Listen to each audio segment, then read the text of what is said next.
Yeah, I'll have to bring you up to date. So I was going to start with something which is really a continuation. Let's see what happens. We're middle of Perek Mem Dalid. So let's change the order here a little bit.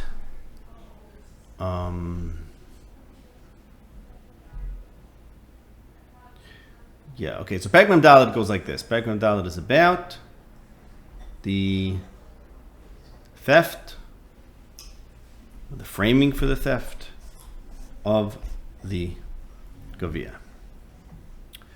Okay? And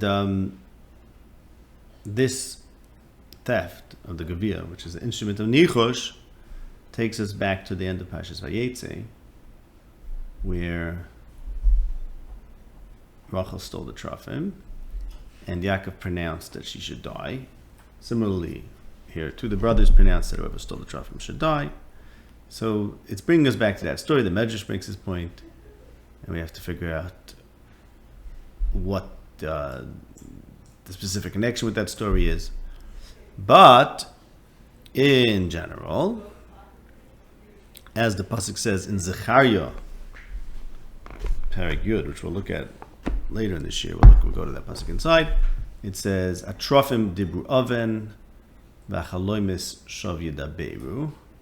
So there's an association between Trophim and Chaloimis. Trophim are a way of foretelling the future or finding out things that are otherwise unknowable, as are Chaloimis. And both of these are poor alternatives to Nevuah. So the old question between Yosef and the brothers, are we doing Nevuah or are we doing Chaloimis, as we discussed numerous times, this it brings us back to the old machlekes between Yaakov and Rachel. What's the machlekes? Yaakov said it can't be that anyone stole the Trophim. Yaakov is certain that no one would. And Rachel holds that someone would. In fact, she did. That's a machlekes. And Yaakov has a special opposition to Nichosh, ki lo nachash beYaakov v'lo kesem b'Yisrael. And in Yirmiyah it says lo ke'elech elech Yaakov v'Yisrael chavel chnosei, to worry about omens and signs in the heavens. So there's Yaakov's position, and then there's Rachel's position, and Rachel's position is carried forward by Yosef, who also dabbles in these kinds of non-nevuic divinations, and that's the shirish of the machlekes from the brothers. And now he's redoing the Rachel story, or somehow atoning for it, or rectifying it, or something like that. Okay, or at least calling upon it. Let's say at a minimum. Okay, so now I just want to mention. I think it was last week we spoke about Hosea.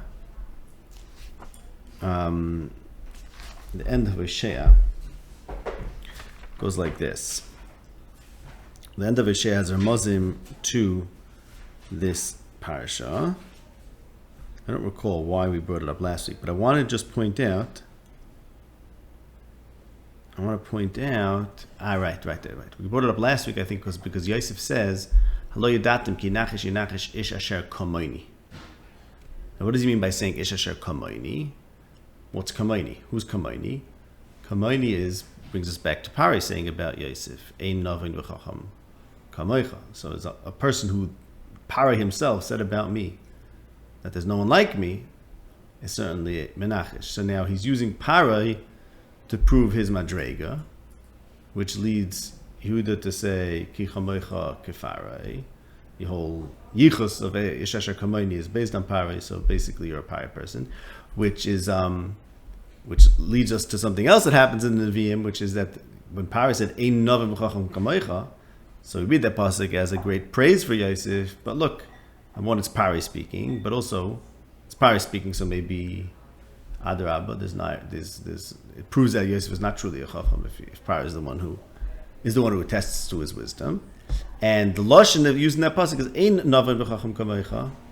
And we find in Hosea and in Yeshaya and Prakim that correspond to the Yosef story, that they play on words over there and they say loy am binoisu and hu bein loy chacham, because even though Pari said ein navim chacham kamaycha, but the fact is that's right there. The word play is too easy there to resist. That ein navim is ein navim, because look who's talking, Pari, and that's all right. Okay, and so that we mentioned last week that in Hosea, in the end of Hosea, we'll look at some of the psukim now with a lot of references there. It says he's a bein loy chacham. Okay, but I want to show you what's going on in Hosea, because it's going to come up again tonight. So I want to just chazer some of the references there. Okay, and it starts in Perek Yud Beis. Perek Yud Beis starts off with charging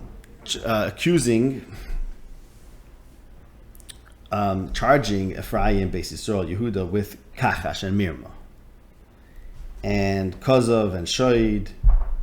And then it says in Pasuk Gimel in Perek Yud Beis that Hashem is going to visit Yaakov's ways upon him, and talks about Yaakov who cheated his brother. So it's going back to Yaakov Avinu. So it's saying Klai Yisrael is a bunch of cheats, and they do mirma, and it uses Yaakov as a mashal for that. The Yaakov ways were not yashar. So we discussed this in Pashas told us Yaakov is tum, but he's not. Tum usually goes along with yashar. Yaakov was tum, but he wasn't yashar until he was named Yisrael. And Yeshurun, as the Ramban says, calling him Yisrael, which has the same letters as Yeshurun, is straightening out his akav, as a pasuk says, akav lemishar.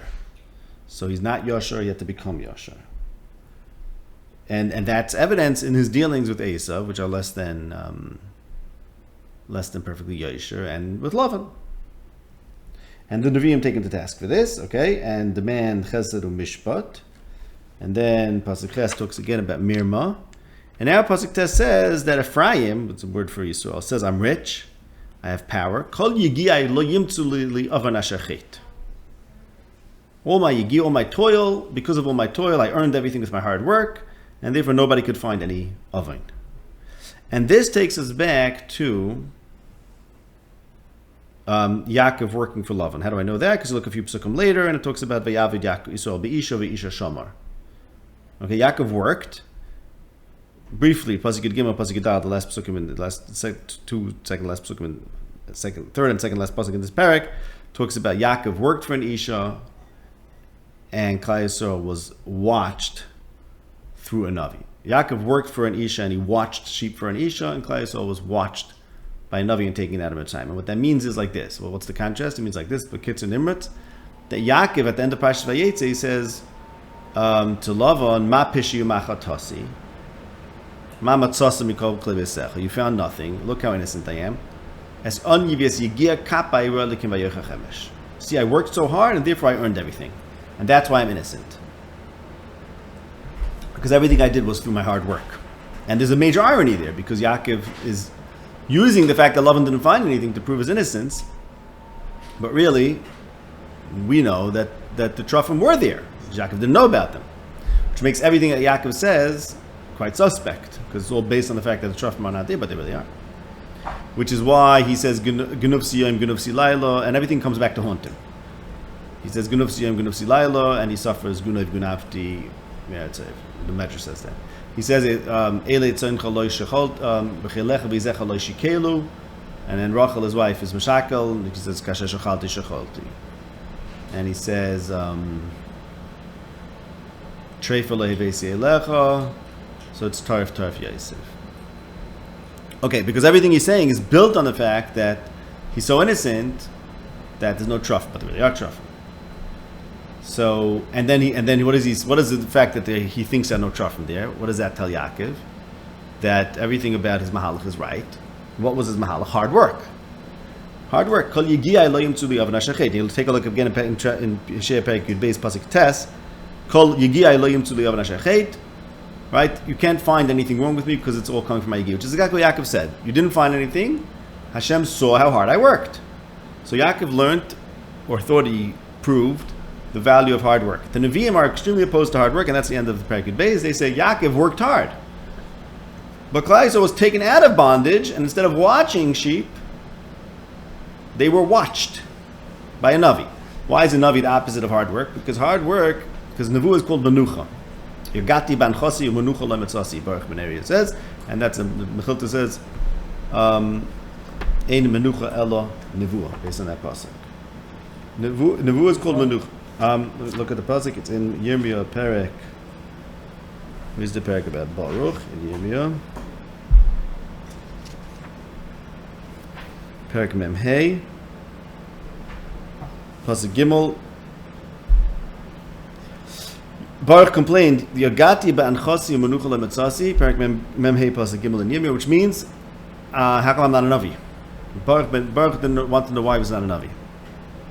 And he should have been a Navi, but he wasn't, or maybe he shouldn't have been a Navi. It's a question what the answer was. But the Mechilta says that Ein Menucha Ela Nevuah from this pasuk. Why is Ein Menucha Ela Nevuah? Because a Navi knows what's going on. You know what's going on in the world. You know what's going on in the world, then you do everything with Menucha, because you're at one, you're at peace with everything that you're doing. You know exactly what to do. What if you don't know what's going on? You don't know Das Hashem, you don't know Nevuah, you don't know what's going on in the world. So you can't explain the whole system. Well, you got to figure out a way to live. So that's called Yigiyah, because you're creating value. You're creating something out of nothing. You're not plugging in. It's not that you understand what to do or how to live, and therefore you just go along with the good that's inherent to the world because Hashem has His plan, and you're tuned into it. Rather, you're on your own, and you're in a hostile world, and you could nonetheless, if you push hard enough, you could create something for yourself. That's Yigiyah. So Yaakov, who says, look, Hashem words from Yigiyah, the Nevi'im is saying, no, Hashem does not like Yigiyah, actually. And everything Yaakov says is fishy because actually there are trufim there. That's what is happening here in Hosea Perikid Beis, and therefore Perikid Gimel he talks about not to make a masecha out of silver. Okay, I think we referenced this last week. This trufim are made out of silver. Shoin. Okay, good. I want to just show you another few ramazim. So that's the Ikar Remez is Perikid Beis pasuk Tes.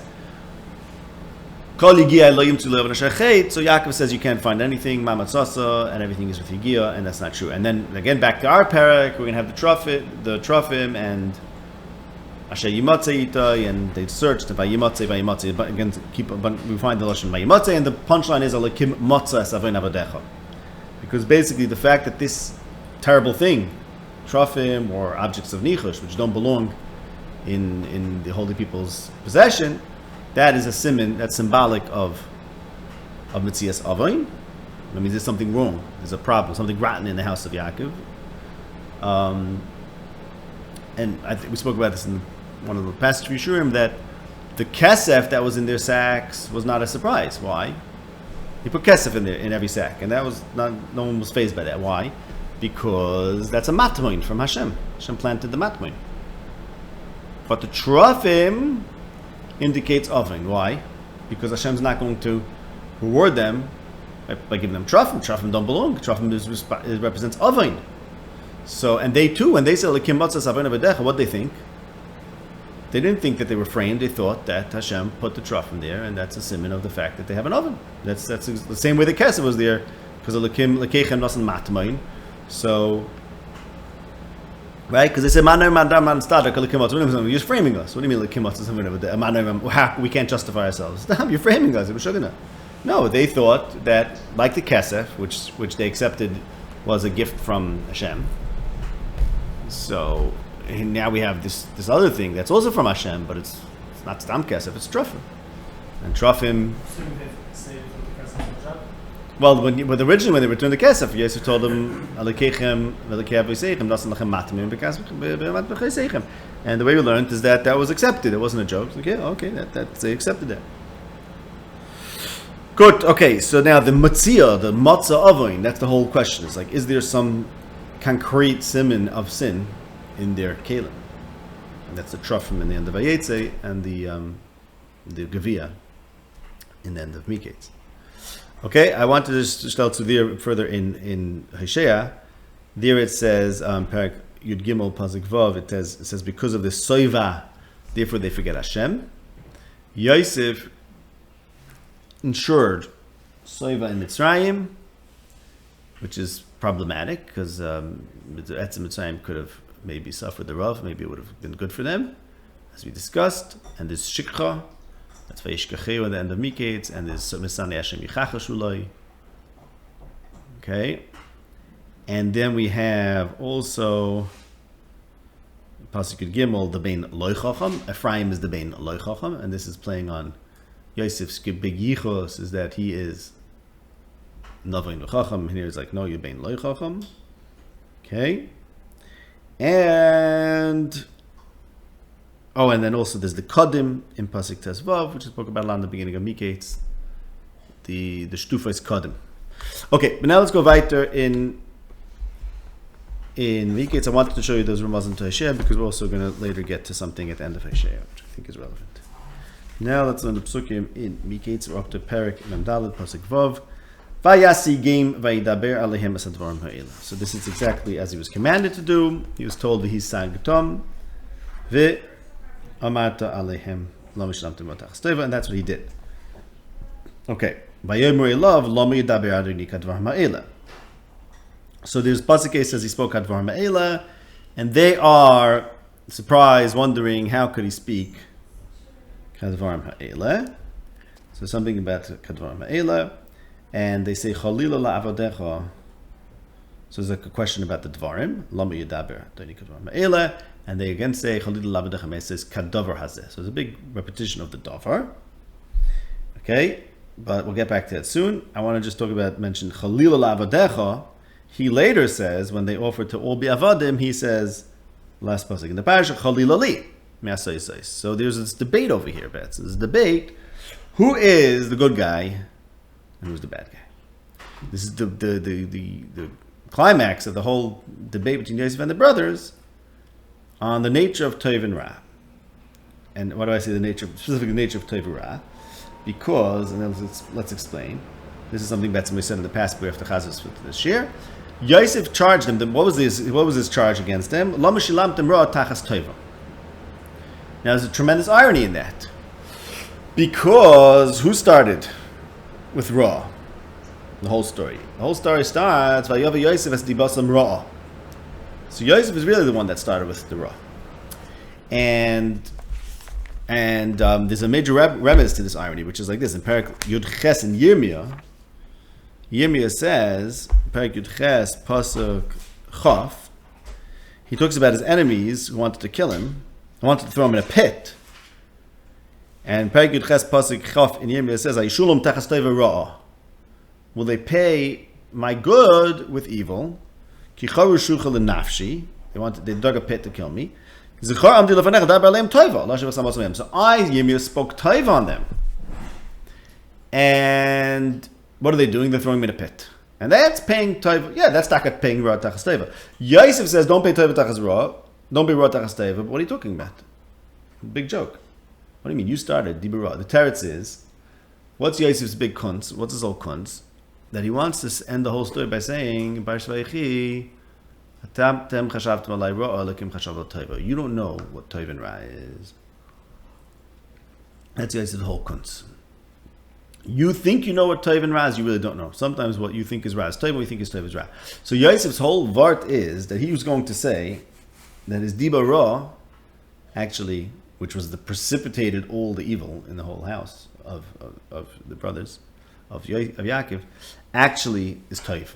It looked like Ra from the perspective of the present when it was happening, but in hindsight, everything that looked like Ra was really Tov. So Yosef's whole point is he wants to say Lo mishamtem ra tachas tova and echanami, because he's trying to argue that his whole argument is you don't know Tov from Ra. Okay. Now take a look at, so that's why I say that's why there's Dvarim Ha'ela. That's why the whole focus is Dvarim Ha'ela, because the question is deep, as we see in Yirmiyah. Yirmiyah spoke Dvarim Tovim on them, and Yosef said Diba Ra. Diba Ra is the opposite of Davar Tov. But really the whole debate between Yosef and the brothers is whether it's possible to identify what is the Davar HaTov. In other words, can a person speak, which is Nevuah, can a person speak and know that he's identifying the Tov? Or does a person have to say, I don't know what I'm talking about, and let's wait and see? Which is basically saying we can't know what's going on, so therefore we need Chaloimus and Trufim and Nichosh and some other ways, because we don't have Dvarim. Right, like the pasuk in Koheles that we mentioned so many times. Al tevala picha v'libcha limar lo hitzadav lefnei Elokim ki Elokim b'shamayim ator lasakinu dvarecha ma'atim ki ba'achaloim b'roiv inyan b'roiv k'soy b'roiv dvarim.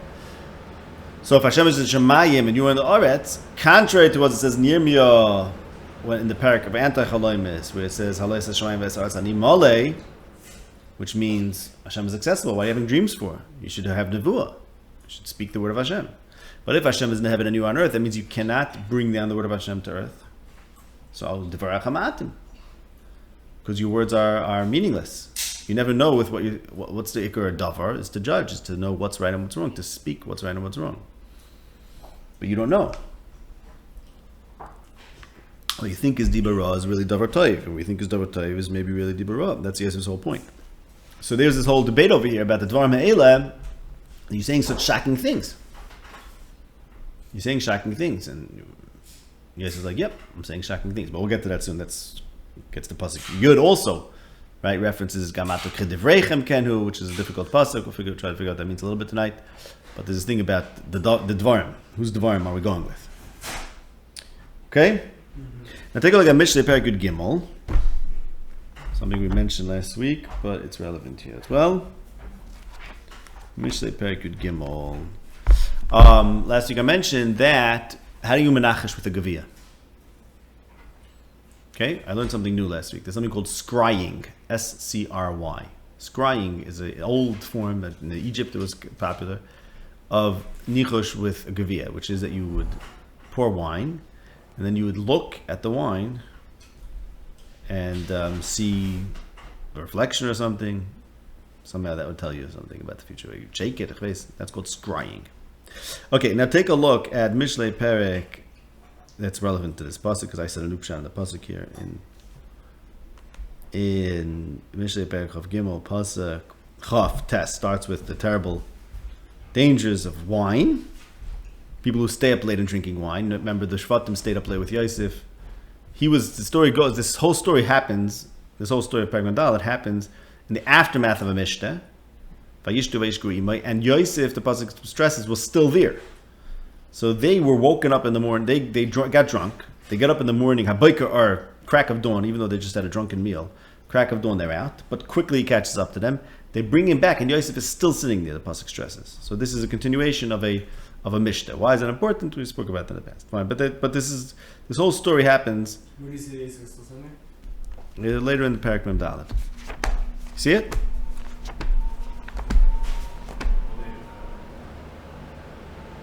Pasuk Yudalet, right? Vayavi Yehuda Evecha v'Yosef v'hu aidenu sham.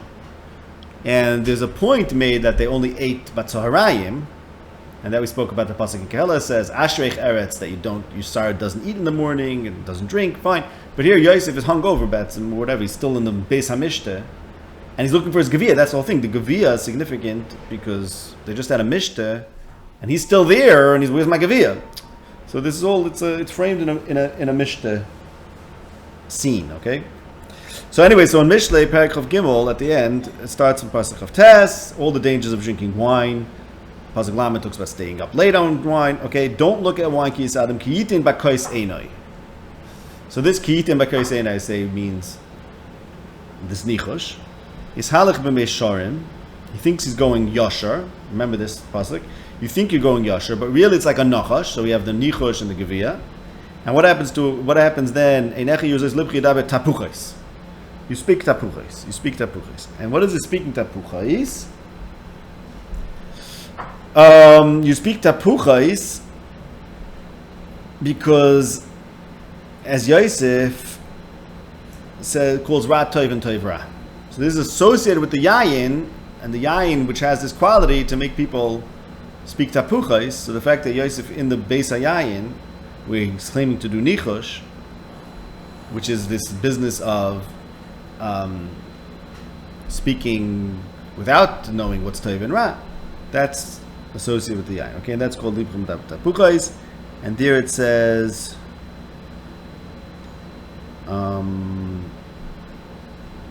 yeah, okay, fine. Leave it at that for now. Good.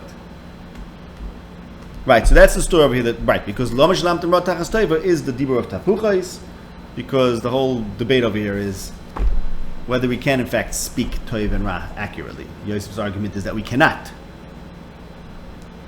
And he's nice in Bakais Einoi, and he's Bedaber Tapuchais, and he says what you think is Tov is really Ra, what you think is Ra is really Tov, not like Yirmiyah Hanavi, who says, no, it's Tov that I spoke Tov, and it's Ra that's throwing me in a pit.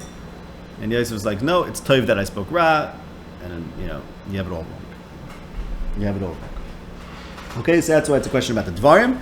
And they end, the punchline of the whole story is, Man noimar la'adoni, man adaber, man tzadok, because the whole question is if there's anything to say. The question of tzaddik and Rasha, Yosef says, Chalila li, I'm the tzaddik. They say, Chalila li, we're the tzaddikim, we know what's right and wrong. And that all revolves around Amira and Dibor. So therefore, when the oven is discovered, that tells them conclusively, when there's an oven, when there's the trough, when there's the gavia in their possession, that tells them conclusively that they are not capable of Amira and Dibor, and therefore their whole premise of their tzidkas, which is that they thought they were going to speak to the Hashem and know Toy from Ra, and that's how they're going to be tzaddikim, platzed. Got it? Yeah. Now they're chayzer. Yosef is right. Finding the gavia, which is an instrument of nichosh, in their possession, proves that there's a problem with them, which is the same thing that Moshe argued about Yaakov. Okay, meaning what did the Shvatim think? Let's say, Moshe already blames Yaakov with the same thing. So what did they think? They thought it was Rachel's problem. They didn't think it's Yaakov's problem. Something like that. And because they thought it's Rachel's problem, so it's Yosef's problem.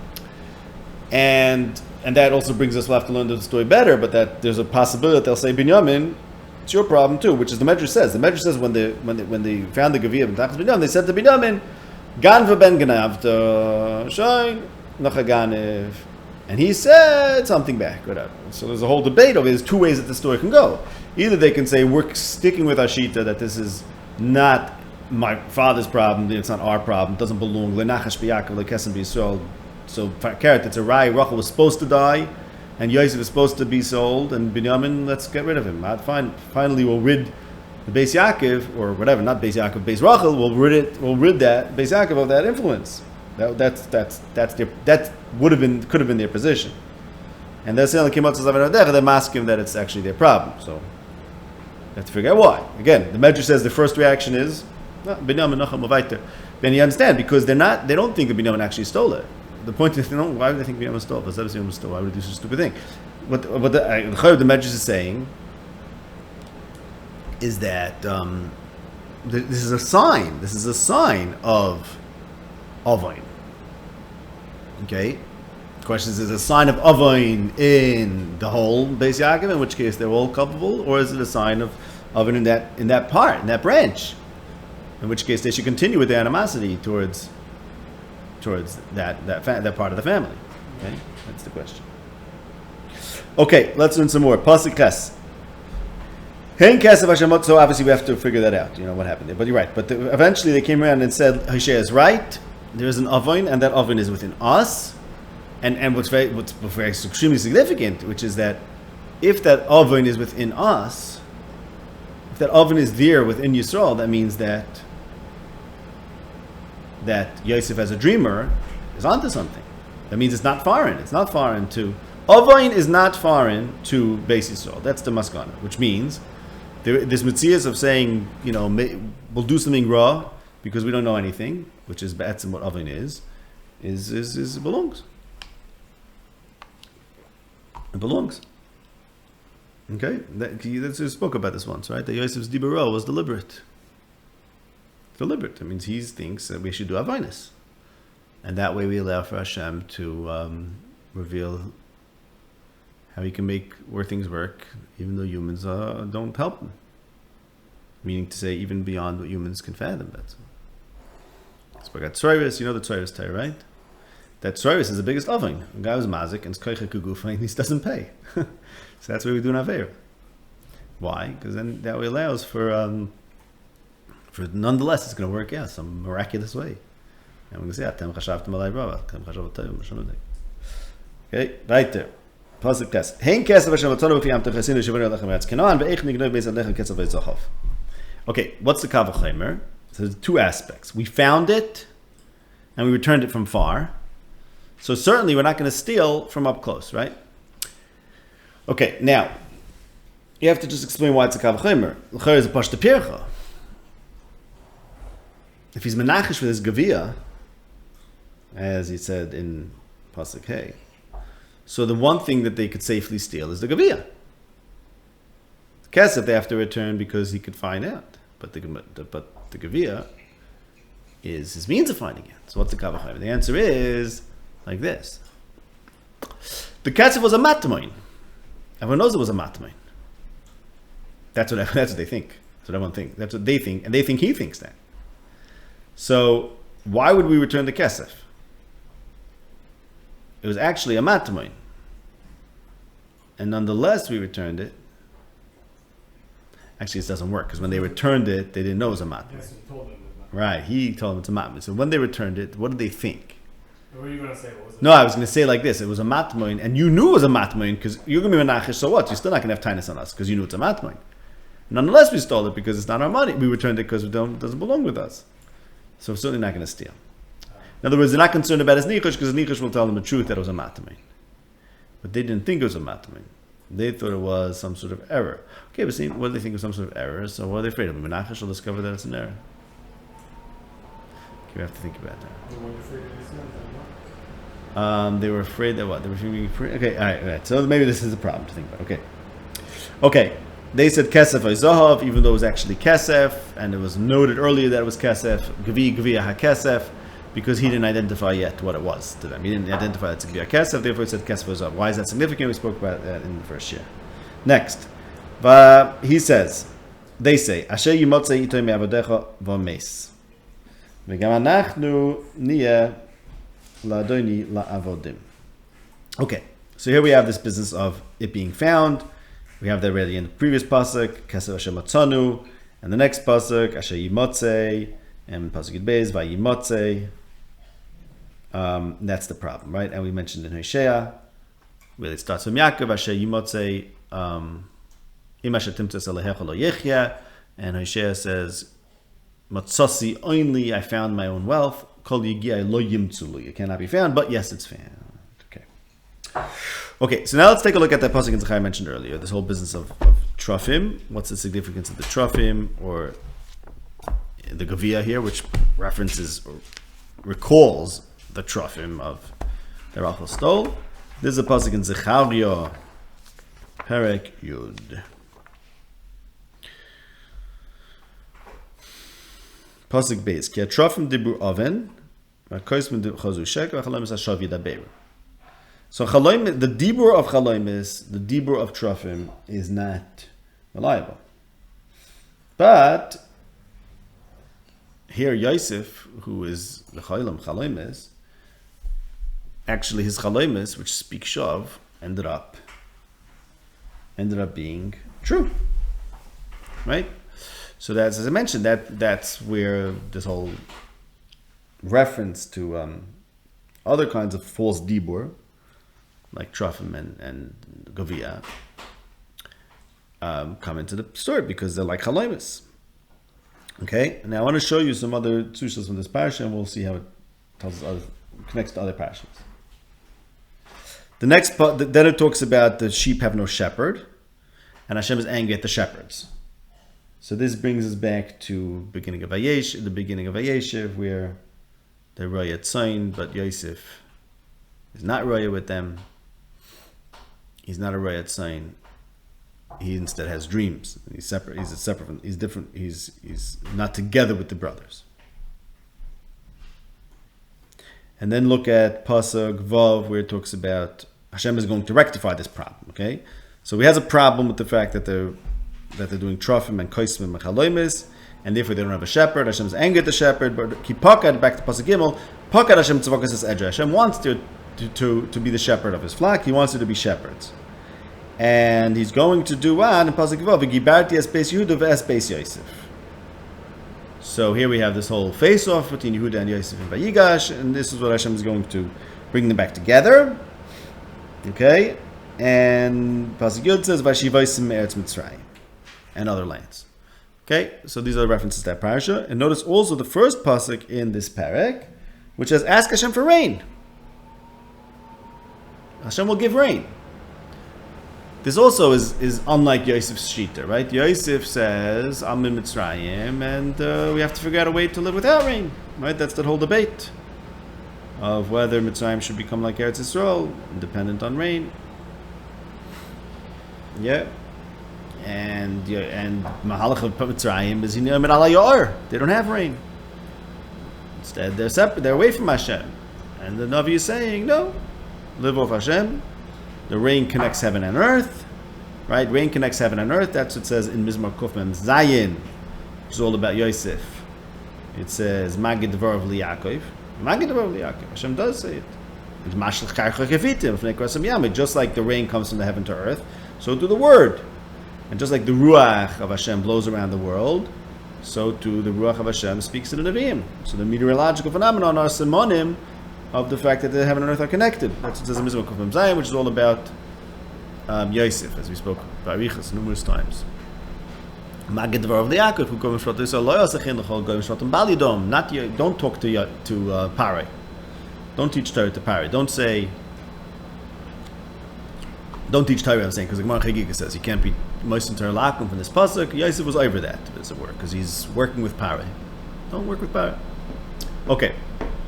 Rather, rain. No, what? No, I'm saying Yosef was kilo over that. Kilo.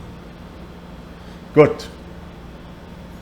Okay, so those are the two shells from Zechariah, and now I'll take a look at Yeshaya Perek Yud, and I want to show you the Ramazim in Yeshaya Perek Yud.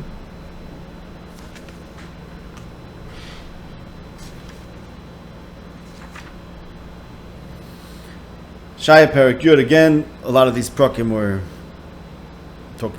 referencing the story of Yosef and the brothers because it's about going down to Mitzrayim. Don't rely on Mitzrayim. You have to ask Hashem for help, not Mitzrayim. So on and so forth. And in Perek Lamed Pasuk Yutes, it talks about the people that will live in Tzion, and Hashem will listen to them and give them lechem tzara mayim lachatz, which means you can live off Hashem even if it's bedachkus.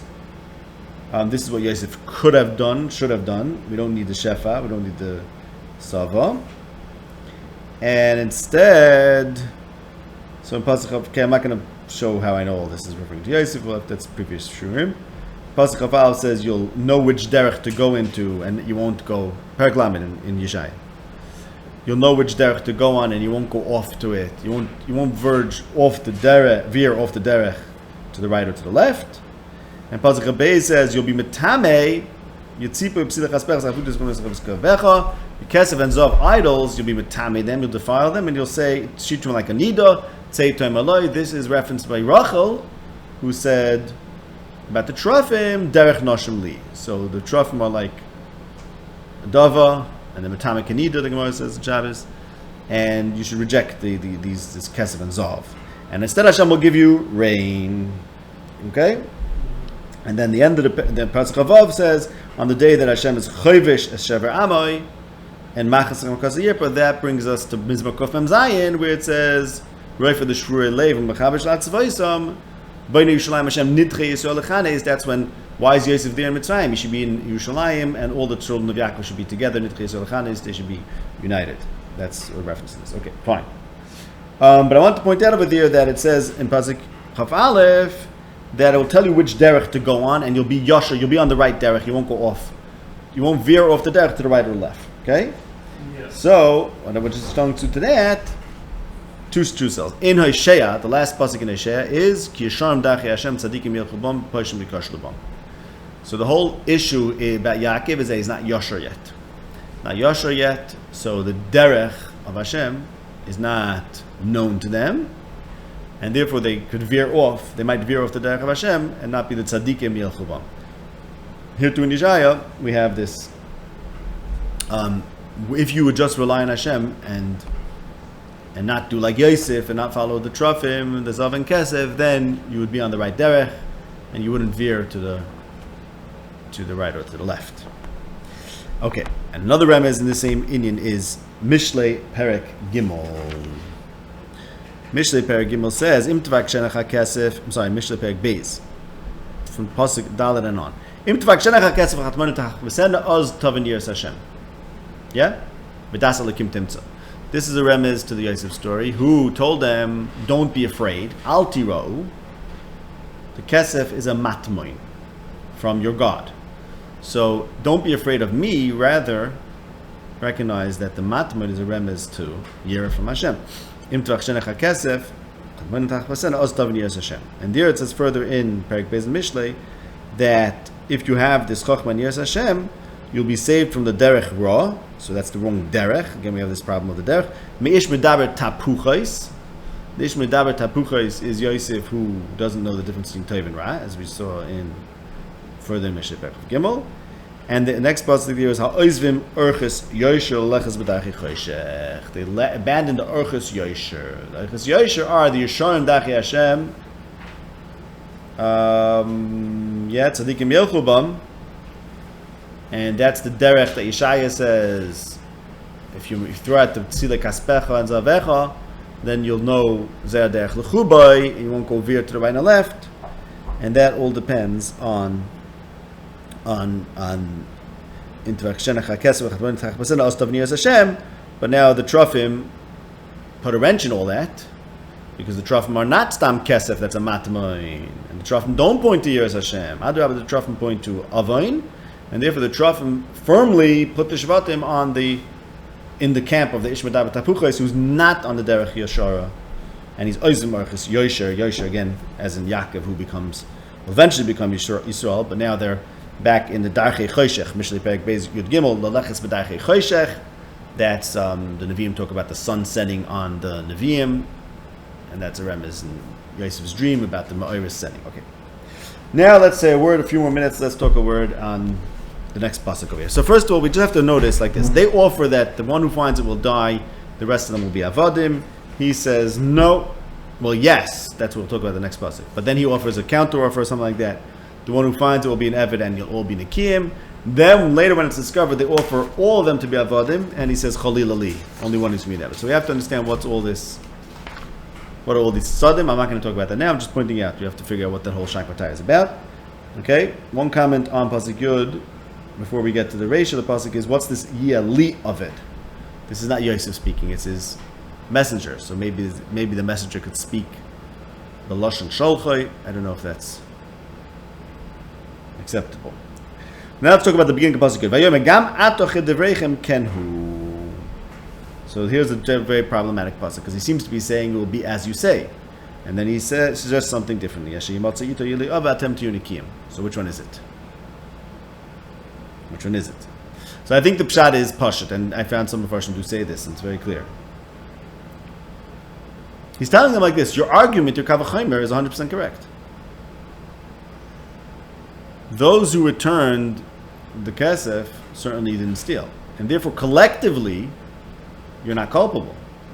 But nonetheless, the one who I find it is going to be guilty. Why? Because he's going to find it in Binyamin's amtachas, and Binyamin never returned, wasn't part of the first hashava. So he's saying your kavachimer is right, and duly noted this kavachimer, and because of this kavachimer, I will not hold you all culpable as a group. But nonetheless, this kavachimer, wait and see. You'll see that the kavachimer is not going to exonerate the one whom I find it, because I'll find it in the katan. Right now, the question is also, what about the change from Misa to Evet? Then I'm not answering. Okay, then I have to think about stuff. Okay. Okay, we'll leave it at that. I just want to point out also the Devrechem, that this whole debate about the Dvarim, and he's telling them in this, right, can you have the right Davar or not? And he's telling them, look, your Davar is 100% correct, but nonetheless everything is going to be terrible. And this is the point, that you can have what's the Davar Taiv, but it doesn't mean that the outcome is going to be Taiv, because that could happen differently than may have occurred to you, even though your logic is... Yeah. Yeah, I mean, and obviously in this case they made a big error, right? Saying that Kavachayim doesn't apply to Binyamin nor to Shimon, who wasn't involved the first time. So it's like a weird Kavachayim. Why were they certain that Binyamin is not the one? Yeah, I mean the same way Yaakov was certain Rachel. Then, oh right, did Yaakov never find out that Rachel had it? Right. Right. I don't think so. I don't think. Did Yaakov ever realize? I think we must discuss that. I don't know if he ever knew. I don't think he ever figured it out. So they were certain. Binyamin didn't do it also, right? But they were certain. But they was also certain that the Trufim. Yeah, I'll just say one quick vart. This is like Shtigal Vartel. What's the whole significance of the animals in this parsha? There's the Chamorim. Chamorim are very significant. Yeah? So this is a Vartel. We'll have to see if we get there. But in the Medrash that I mentioned before, the brothers tell Binyamin, no, you're Ganav, the son of a Ganav. And he says to them, there's a sa'ir dipped in blood or something. There's something being dipped in the goat's blood. Meaning, this is Genevas Yosef that's really coming back to haunt us. Yeah, so that's the machlekes. Okay. So now it goes like this.